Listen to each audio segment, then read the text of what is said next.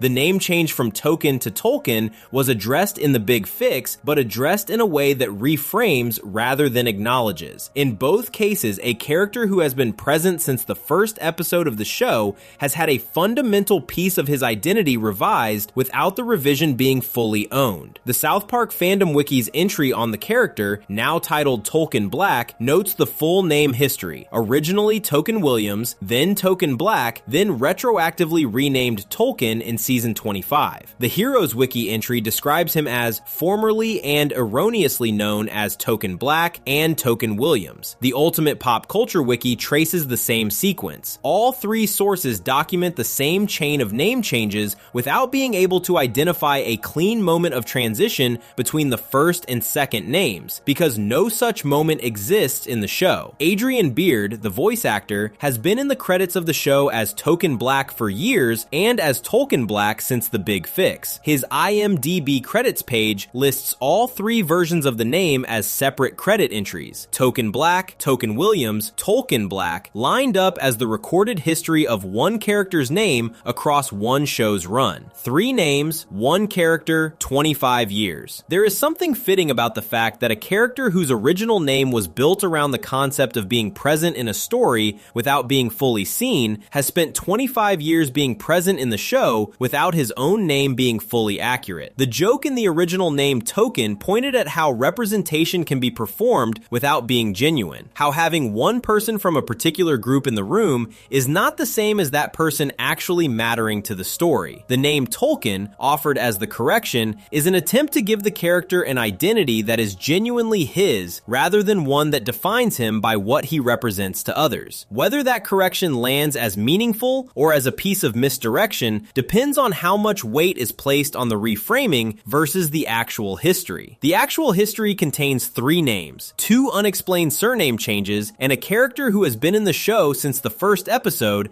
and whose most basic identifying information has never been stable for the show's entire run. The name situation for this character is complicated enough that it required the streaming platform to develop a dual subtitle system to represent it. Most of the other plot holes in this video are things the show simply moved past without addressing. This one received a dedicated episode, a streaming level content update, and a creative explanation, and still left behind a paper trail of credits, production documents, and early season references that the explanation cannot fully account for. Before we move on, if you're enjoying this analysis, please consider subscribing. It helps the channel tremendously. What happens when a show builds an explanation that is almost good enough, but not quite, and then the explanation itself contains a problem the show did not notice, is where the next case in this video lives. Chef was South Park's most beloved adult character. He was there from the beginning alongside Token Williams, or whoever that character was supposed to be called. His departure from the show in season 10 produced one of the most famous pieces of character writing South Park has ever done. The explanation built around his exit was coherent, dramatically effective, and constructed on top of a premise that turned out not to be true, because the story of why Isaac Hayes left South Park is not the story the show thought it was telling. Section 9. Chef's departure. The real-world story the show got wrong. Chef is not like the other adults in South Park. That distinction matters, and the show has always known it matters. Most of the grown-ups in town are obstacles, punchlines, or catastrophes in slow motion. Randy Marsh is a disaster with good intentions and no self-awareness. Mr. Garrison is unstable in ways that compound across every season. The parents collectively are a mob that can be pointed in any direction by the right amount of fear or the wrong amount of information. The adults of South Park are, as a general rule, the problem. The children spend most of their time trying to survive the decisions the adults make. Chef is the exception. Jerome McElroy, Chef as everyone calls him, works the lunch counter at South Park Elementary. He serves food to the children every day. He has a voice that carries the specific warmth of someone who is genuinely glad to see you. And when the boys come through his line, he greets them the same way every time. Hello there, children. 3 words that became one of the show's most recognized recurring moments. Not because they are particularly remarkable on their own, but because of what they represent. Chef actually means it. He is actually glad they are there. In a show where adult warmth is almost always conditional, performed, or catastrophically misapplied, Chef's warmth is straightforward and real. He also gives advice. This is his other function in the show's early seasons. The boys come to him with problems that they cannot take to their parents, and Chef listens and responds with the kind of directness that children need and adults rarely provide. His advice is not always conventional. It frequently involves more detail about adult romantic situations than any elementary school lunch worker should probably be sharing with 4th graders. But the intent behind it is genuine. Chef cares about these kids. He wants things to go well for them. In a show designed to expose the gap between what adults claim to want for children and what they actually do, Chef closes that gap. He is what the other adults pretend to be. Isaac Hayes gave Chef his voice. Hayes was one one of the most important figures in American soul and funk music across the 1960s and 1970s. His music defined a sound and a feeling that influenced artists across multiple generations. His Grammy-winning work, his Oscar win for the Shaft theme, his contributions to the Stax Records catalog, these are not footnote achievements. They are significant pieces of American musical history. When Parker and Stone approached Hayes about voicing Chef, they reportedly did not expect him to say yes. He was a major figure, taking a role in a crude animated show about children on a cable channel. The fact that he accepted was surprising. The fact that he became so integral to the show's identity over the following 9 years was something nobody predicted. Hayes voiced Chef from the show's first episode in 1997 through the end of season 9 in 2005. That is 9 full seasons. He was there for the show's entire rise from controversial curiosity to cultural institution. He sang. He gave advice. He showed up in episodes that had nothing to do with his character specifically and made them better by being present. When the show needed a moment of genuine warmth, when it needed to demonstrate that South Park could be something other than provocative, Chef was the mechanism through which that warmth arrived. In November 2005, South Park aired an episode called Trapped in the Closet. The episode is about Scientology. It explains in detailed and unflattering terms what Scientologists believe. It also directly targets Tom Cruise, one of the most famous Scientologists in the world, and uses him as the episode's central comic focus. The episode was bold even by South Park standards. Scientology as an organization has a well-documented history of aggressive legal and public relations responses to criticism, and Parker and Stone knew this. They made the episode anyway. Isaac Hayes was a Scientologist. He had been a member of the Church of Scientology since the mid-1990s, which predated his time on South Park. When Trapped in the Closet aired, Hayes was faced with a situation his 9 years on the show had not previously produced. An episode that directly and harshly criticized a belief system he personally held and a community he personally belonged to. What happened next became one of the most discussed stories in the show's history. In early 2006, a press statement was released in Isaac Hayes' name announcing his departure from South Park. The statement said that there is a place in the world for satire, but that there is a time when satire ends and intolerance toward religious beliefs begins. The statement did not name Scientology directly, but the connection was obvious. Matt Stone responded publicly, noting that Hayes had been part of the show while it mocked Christians, Muslims, Mormons, and Jewish people without raising any objections, and that his complaint appeared specifically triggered by the treatment of his own religion. Stone's response framed Hayes as applying a different standard to Scientology than to every other group the show had ever targeted. The narrative that formed around this exchange was clean and widely accepted. Hayes had drawn a line. South Park had crossed it. He walked away. His faith mattered more to him than his role on the show. This story had a logic to it and a shape that made sense, and it became the accepted version of events for years. Parker and Stone received the press statement and believed, at least initially, that it represented Hayes' actual position. They were reportedly surprised and frustrated by it. They had understood their relationship with Hayes to be in good standing. The statement felt to them like a betrayal, not of a professional arrangement, but of an understanding between people who had worked together for nearly a decade. They responded, as they almost always do, through the show itself. Season 10 opened with an episode called The Return of Chef. It aired on March 22, 2006, within days of the press statement's release. The episode brings Chef back to South Park after a period of absence, and the boys immediately notice something is wrong. Chef is behaving strangely. His voice is different, not in a way the characters can specifically identify, but in a way the audience notices immediately, because the voice is constructed from spliced recordings of Hayes' previous performances. Lines from earlier episodes, originally delivered in romantic or affectionate contexts, are edited together in new sequences. The results are jarring in a specific way. The warmth is there in the individual sounds, but the construction of the sentences is off. The rhythm is wrong. The words do not fit the situations in which they are being used. This is intentional. The episode is not trying to hide what it is doing. Chef has been brainwashed by an organization called the Super Adventure Club, which is presented as a cult that takes adults and convinces them to pursue harmful behavior. The Super Adventure Club is a thinly covered stand-in for Scientology. The brainwashing explanation is the show's in-universe response to the real-world situation. Hayes was taken from his good sense by a cult that corrupted him and convinced him to behave in ways he would not have chosen freely. The boys try to save Chef. They almost succeed. Chef returns to the cult. He is killed in a sequence that is deliberately graphic and extends longer than it needs to, and then partially reanimated in a way that parodies a scene from Star Wars. He becomes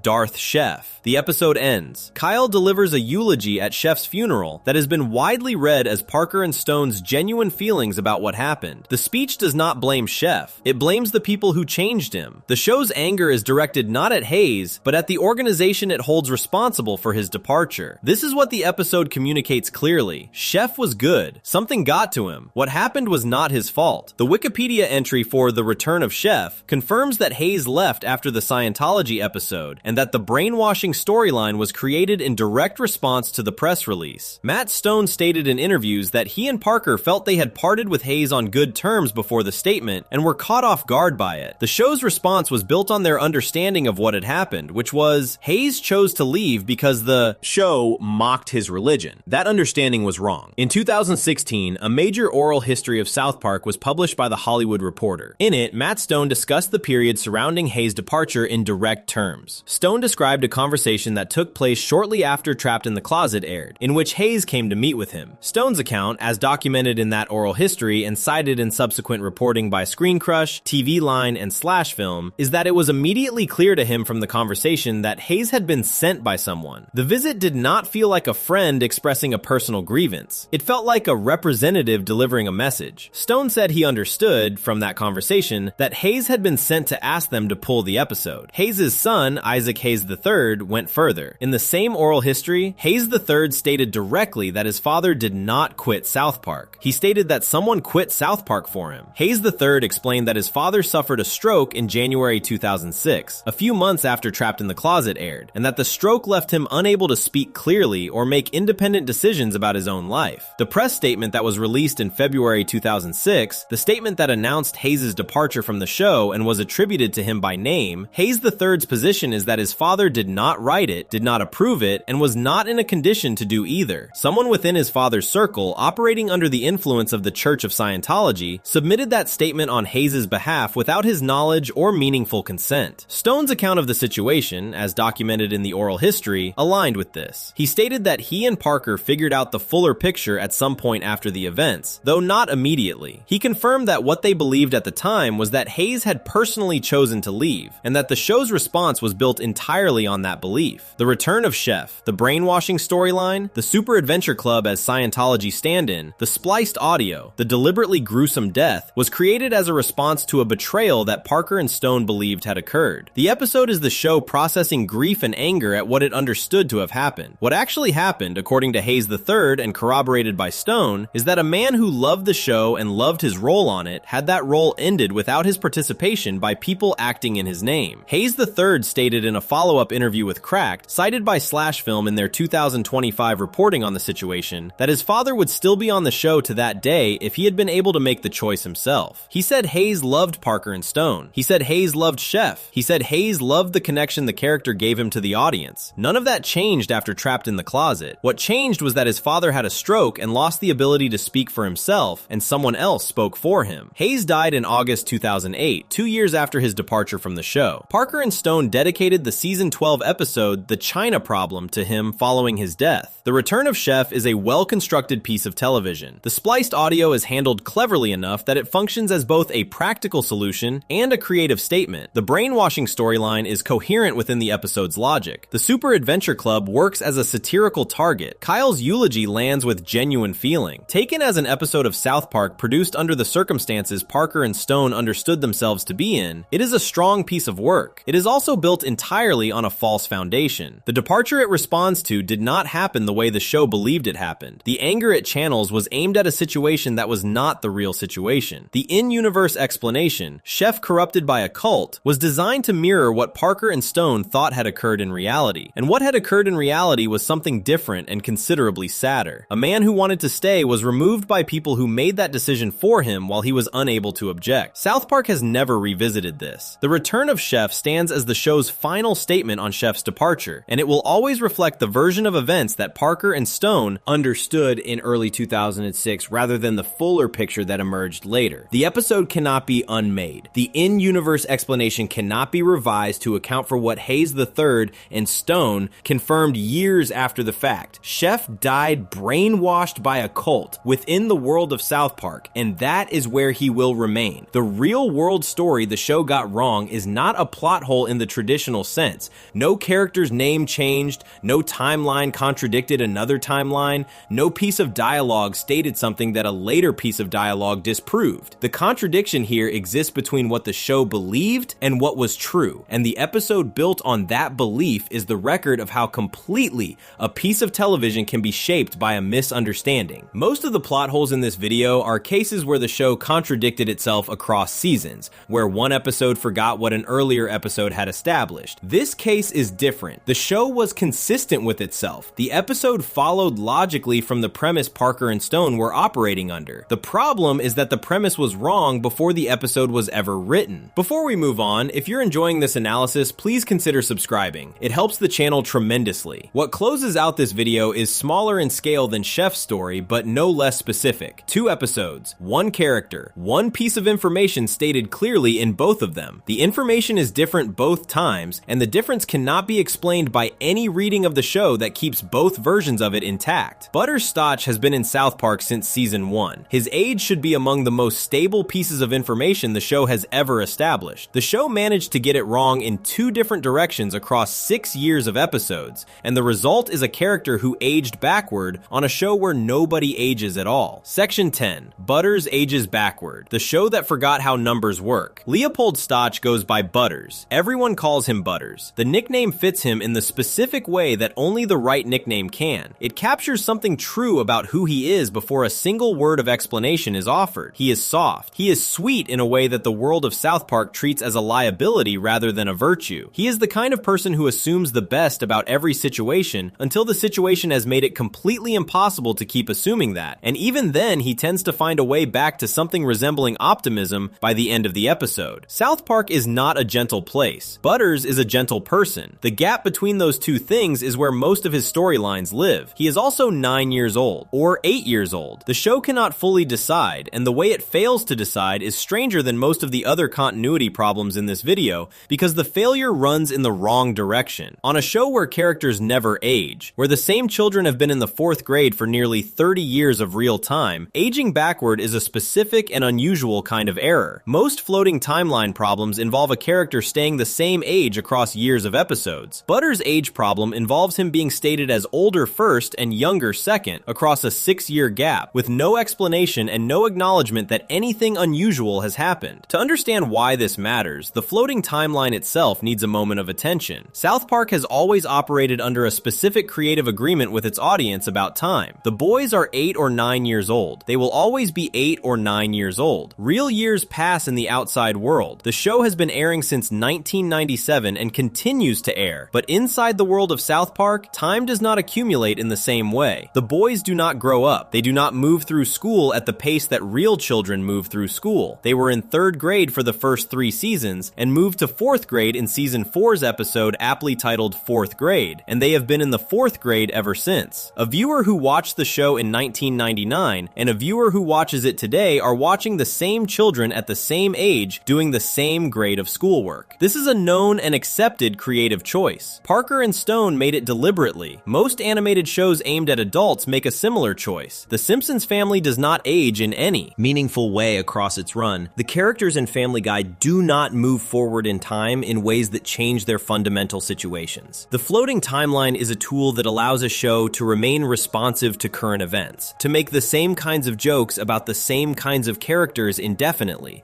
without the characters growing into different people through the natural process of getting older. For a show like South Park, where the comedy depends on these specific children responding to these specific situations in these specific ways, it is a practical and defensible choice. The floating timeline does not mean, however, that the show can state a character's age in dialogue and then state a different age in a later episode without producing a contradiction. A character choosing not to age across years of real time is different from a character being given one specific age and then being given a different specific age. The first is a creative convention that the audience accepts as part of how the show works. The second is a factual error, a piece of information given once, contradicted later, with both versions existing in the same show's record. Butters enters the show's history as a background character in the early seasons. He is present, visible, part of the school population, but not yet central central to any storyline. This changes in Season 6 when Kenny McCormick is killed off permanently, or what the show treats as permanently at the time, and Butters steps into the gap. He becomes, for a period, the fourth member of the group. He travels with Stan, Kyle, and Cartman. He participates in plots that would previously have involved Kenny. His personality and his particular way of relating to the world get established more clearly during this period than they had been before, and the audience's sense of who Butters is as a character solidifies. By the time Season 5 arrives, Butters is established enough to be given his own significant storylines. The episode relevant to his age is Proper Condom Use, the 7th episode of the 5th season, which aired in August 2001. The episode deals with the school introducing sex education following a series of misunderstandings about what various things mean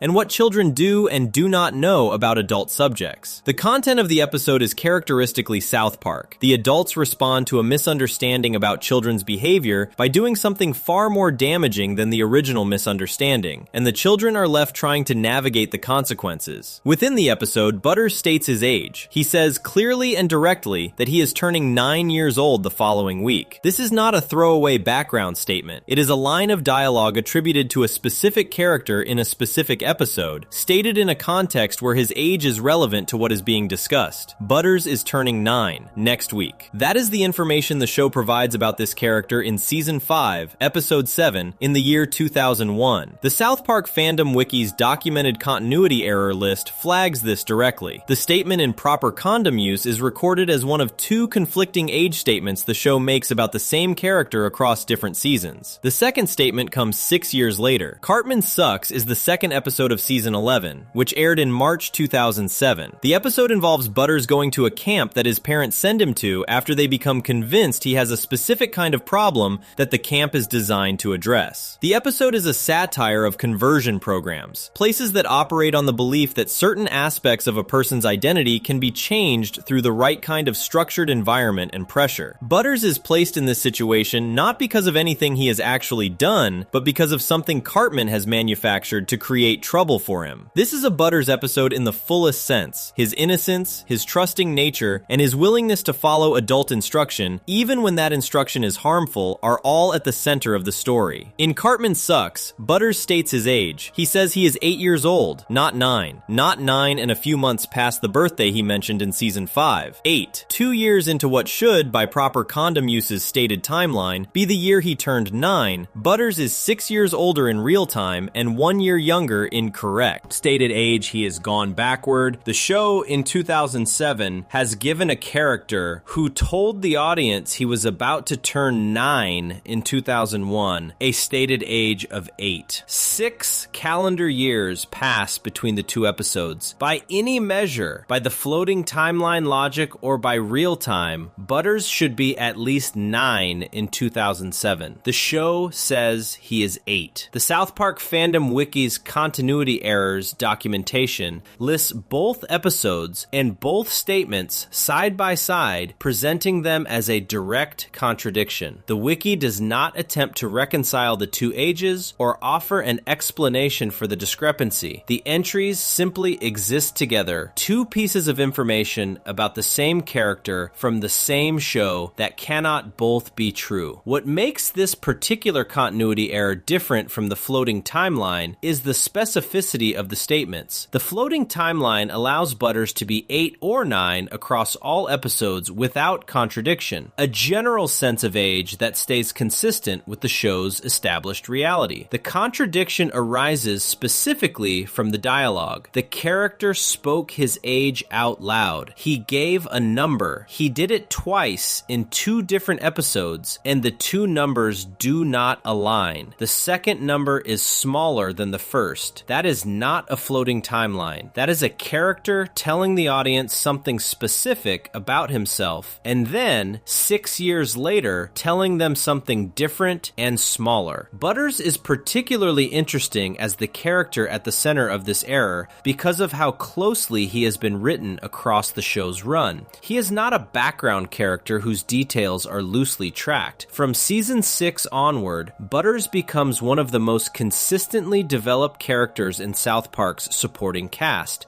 Episodes are built entirely around him. His parents, Steven and Linda Stotch, become recurring characters with their own established established personalities, and a deeply uncomfortable parenting dynamic that the show returns to repeatedly. His relationship with Cartman, as Cartman's most reliable target, most exploitable ally, and most consistently wronged associate, is one of the show's longest-running dynamics. Butters is watched closely by the audience because the show has given the audience reasons to watch him closely, and yet his age, stated plainly in 2 separate episodes, is different both times. The practical reason this happens is the same reason most of the errors in this video happen, and it is worth saying plainly one more time. South Park is made in 6 days. An episode is conceived, written, recorded, animated, and delivered to the network within a single week. This production pace is the thing that makes the show capable of responding to a news event that happened on Monday and broadcasting an episode about it on Wednesday. It is also the thing that makes checking a character's stated age from a season 5 episode against what is about to be written in a season 11 episode an unrealistic expectation. The writers are moving too fast to cross-reference everything. They have been doing this since 1997. 300 plus episodes across 27 seasons, almost all of them made in 6 days or fewer. Something will fall through the cracks in every production. Something always does. Butters' age fell through twice in opposite directions, and the result is a character who exists in 2 different stated ages across the same show's run, with 6 years of real time separating the contradictory statements. There is a broader observation that the Butters situation makes visible when placed alongside the other 9 cases in this video. South Park's relationship with its own internal records is looser than the show's reputation for sharp, precise, carefully aimed satire might suggest. The show is extremely specific about the real world, its political satire, its cultural commentary, its ability to identify and name exactly what is wrong with a public figure or a social trend. All of this demonstrates a level of attention and accuracy about external targets that is genuinely rare in television. The show researches what it is pointing at. It does not make careless errors about the things it is critiquing. The carelessness lives inside the show's own history. The fictional world of South Park, Colorado, the people who populate it, the relationships between them, the facts that have been established about their lives, receives a different level of attention than the real world the show is responding to. The external is precise. The internal is loose. Kenny's immortality gets 2 different definitive explanations within 3 episodes of each other. Cartman's father is resolved in season 2 and then retroactively unresolved in season 14. Kyle's origin is given different timelines in different seasons. The movie's central premise contradicts 2 full seasons of the television show it is based on. Jimbo Kern belongs to different sides of the same family depending on which source is consulted. Cartman handles a needle calmly in one season and cannot tolerate the existence of a needle 13 years later. Token Williams becomes Token Black without explanation and then becomes Tolkien Black through an in-universe reframe that the show's own production history does not fully support. Chef's exit from the show is built into a creative response to a situation that turned out to be different from what Parker and Stone understood it to be. And Butterscotch is turning 9 next week in season 5 and is 8 years old in season 11. These are not random isolated incidents. They are part of a pattern that runs across the show's entire history. The pattern is that South Park's production model, fast, instinct-driven, responsive to what is happening in the world right now, is optimized for accuracy about external things and not optimized for consistency about internal ones. The show's greatest strength is also the condition that makes this specific category of error possible. Parker and Stone have spoken about this in various interviews across the years. Their creative philosophy has always prioritized the quality of the current episode over continuity with previous ones. If a choice makes the current story better and contradicts something from an older episode, the choice gets made. This is not a careless attitude. It is a considered one, built on a genuine understanding of what makes their show work and what it would cost the show to operate differently. A South Park that spent significant time in each production week reviewing the archive of previous episodes to ensure perfect consistency would be a slower South Park. A slower South Park might not be able to respond to the world with the speed that has always been one of its most distinctive qualities. The cost of that speed is visible across this video. 10 separate cases where the show's internal history contains a contradiction that the production pace created and the production pace never caught. Some of those contradictions are small: an age stated wrong in 2 episodes, a surname that quietly changes between seasons. Some of them are enormous: a 12-year-old answer to the show's biggest mystery replaced by a different answer that cannot coexist with the first one. All of them are real. All of them are documented. None of them have been comprehensively addressed by the show. What remains consistent across all of them is the show itself. South Park has never required perfect internal continuity to be what it is. The audience that has followed it across 27 seasons and more than 300 episodes has accepted, largely without complaint, that the world of the show is held together more by voice and sensibility than by strict factual consistency. The rules of South Park are not the rules of a carefully plotted novel, where every detail placed in Chapter 1 is there for a reason and will be relevant in Chapter 20. The rules of South Park are the rules of a live performance. What matters is that the thing happening right now is alive, specific, and worth the audience's time. Everything else is secondary. Butters being 8 or 9, within those rules, is not a question the show treats as particularly important. He is Butters. He is gentle and trusting, and perpetually placed in situations that punish those qualities, and somehow does not become less gentle or less trusting as a result. He is grounded by his parents for things that are not his fault, and for things that are catastrophically not his fault, and for things that are entirely Cartman's fault, presented convincingly as his own. He has a supervillain alter ego called Professor Chaos, who threatens the world with schemes that the news stations of South Park fail to cover because the schemes are not dramatic enough to constitute actual news. He is one of the most genuinely funny characters the show has produced, and whether he is 8 or 9 has no meaningful effect on any of that. The age contradiction is real. It is documented. It cannot be reconciled by any reading of the floating timeline that takes both stated ages seriously. And it matters in the specific context of this video because it illustrates something true about how South Park works at the level of its smallest details. The same way the 9 cases before it illustrate something true about how the show works at every level, from its smallest details to its most central ongoing mysteries. The show gets things wrong. It gets them wrong in specific, traceable ways that leave behind evidence in the form of produced episodes that cannot be unaired and statements in dialogue that cannot be unsaid. The wrongness is part of the record. The record is what this video has been built from. Not speculation, not fan theory, not generous interpretation of ambiguous moments, but the specific and verifiable instances where the show said one thing and then said another, and where the two things cannot both be true. 27 seasons, more than 300 episodes, a production schedule that has always prioritized speed over everything else, a fictional world held together by the specific genius of 2 people who have been making the same show since 1997 and who have never once slowed down long enough to let it become safe or comfortable or predictable. South Park is an extraordinary piece of television. It is also a piece of television that aged a character backward across 6 years of episodes and has never once noticed. Both of those things are completely, entirely, and equally true. The 10 cases in this video are not the end of what could be said about the gap between what South Park has established and what it has contradicted. They are the clearest cases, the ones with the most specific evidence, the most direct documented contradiction, the least room for interpretation in either direction. The full catalog of the show's internal inconsistencies is considerably longer. What all of them share, from the smallest surname change to the longest-running paternity mystery, is that they are products of a show that has always bet on the present moment and paid for that bet occasionally with its own past. If you enjoyed this video essay, make sure to subscribe. Thanks for watching, and I'll see you in the next one.